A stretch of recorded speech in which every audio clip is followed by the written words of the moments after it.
मराठी मातृभाषा चॅनलवर आपले स्वागत. आज आपण मराठी सुगम भारती इयत्ता 6वी या पाठ्यपुस्तकातील पाठ क्रमांक 2 अन दयाळ वाचला या पाठाचा संपूर्ण स्वाध्याय पाहणार आहोत. प्रश्न पहिला, एका वाक्यात उत्तरे लिहा. लेखक स्कूटरने कुठे निघाले होते? उत्तर, लेखक स्कूटरने दवाखान्यात निघाले होते.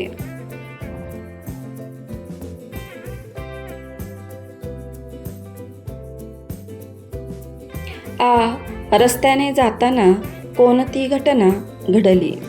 उत्तर, भरधाव वेगाने जाणाऱ्या एका स्कूटरला दयाळ पक्षी धडकला व रस्त्यावर निश्चित पडला.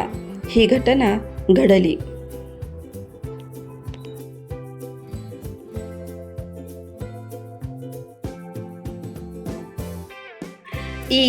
माणसे दयाळ पक्षाकडे कोणत्या भावनेने पाहत होते? उत्तर, माणसे दयाळ पक्षाकडे त्रयस्थपणे व अलिप्तपणे पाहत होती.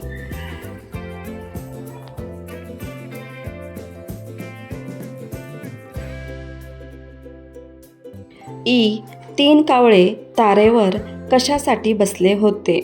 उत्तर, जखमी झालेल्या दयाळचा फाडशा पाडण्यासाठी 3 कावळे तारेवर बसले होते.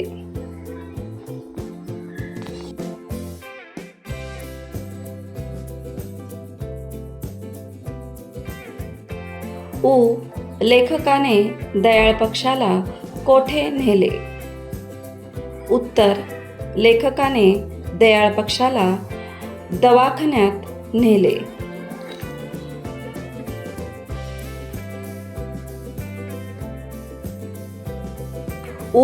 निसर्गाने दयाळला कोणती देणगी बहाल केली आहे? उत्तर, निसर्गाने दयाळला मधुर आवाजाची देणगी बहाल केली आहे.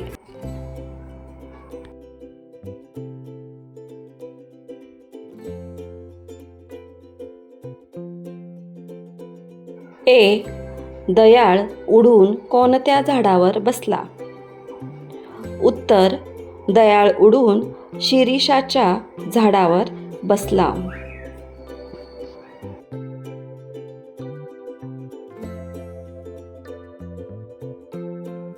प्रश्न दुसरा, समानार्थी शब्द लिहा. वर्दळ रहदारी. मधुर गोड. पक्षी पाखरू.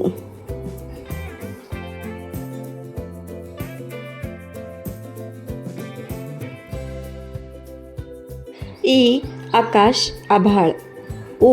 झाड वृक्ष.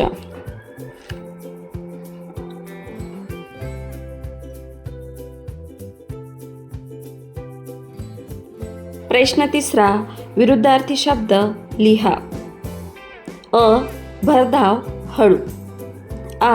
स्वच्छ अस्वच्छ. सुरक्षित असुरक्षित. मधुर कर्कश.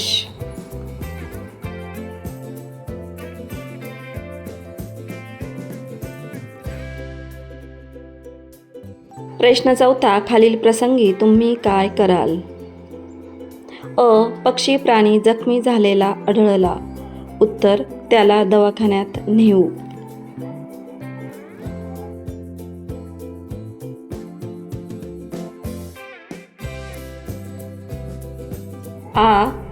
दारात कुत्रा थंडीने कुडकुडत आहे. उत्तर, त्याला पांघरून घालू.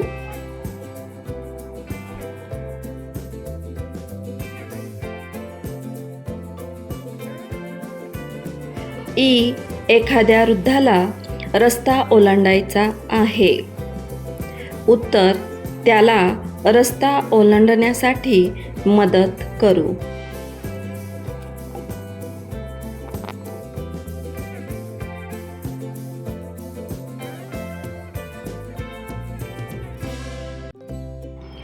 प्रश्न 5वा, खालील शब्दसमूह वाचा. योग्य शब्दसमूह वापरून खालील वाक्य पुन्हा लिहा. कुत्र्याच्या पिल्लाचा मोडलेला पाय बांधून आणल्यावर तो डॅश डॅश पडला होता. तर ह्याचं उत्तर आहे निश्चित पडला होता. माझा जिवलग मित्र, पण तो सहलीमध्ये माझ्याशी डॅश डॅश वागत होता. उत्तर ह्याचं उत्तर येईल त्रयस्थपणे वागत होता. गुरुजींनी सांगितलेल्या कामाचा आम्ही डॅश डॅश पाडला. उत्तर फडशा पाडला. दंगा मस्ती करत असलेली मुले शिक्षिका येण्याची डॅश डॅश लागताच चूप झाली. तर याचं उत्तर आहे दंगा मस्ती करत असलेली मुले शिक्षिका येण्याची चाहूल लागताच चूप झाली.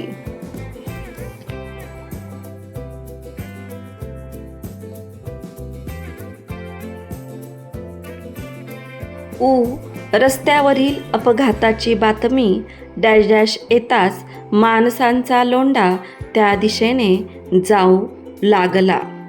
याचं उत्तर आहे कानावर येताच माणसांचा लोंढा त्या दिशेने जाऊ लागला.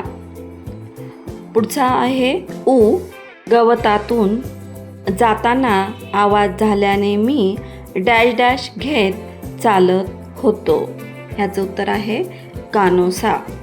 गावातून जाताना आवाज झाल्याने मी कानोसा घेत चालत होतो. प्रश्न 6वा पहा. दयाळ पक्षाला सुरेल आवाजाची देणगी लाभली आहे. तसे खालील पक्षांना कशाची देणगी लाभली आहे शिक्षकांच्या मदतीने माहिती करून घ्या आणि लिहा. तर इथे पक्ष्यांची नावे दिलेली आहेत आणि त्यांना कशाची देणगी लाभली आहे ते आपल्याला लिहायचं आहे. तर 1 नंबर आहे मोर.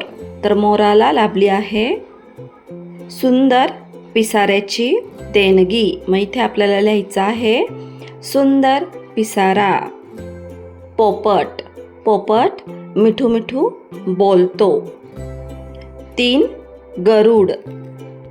गरुड पक्षी उंच भरारी मारत असतो.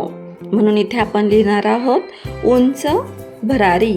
हंस ह्याला शुभ्र रंगाची देणगी लाभलेली आहे. म्हणून हंस शुभ्र रंगाचा असतो. तर मुलांनो, तुम्हाला या स्वाध्यायापासून नक्कीच मदत होईल. हा व्हिडिओ आवडला असेल तर व्हिडिओला लाईक करा आणि अशाच प्रकारचे नवनवीन शैक्षणिक व्हिडिओ पाहण्यासाठी आपल्या चॅनलला अवश्य सबस्क्राईब करा. थँक्यू.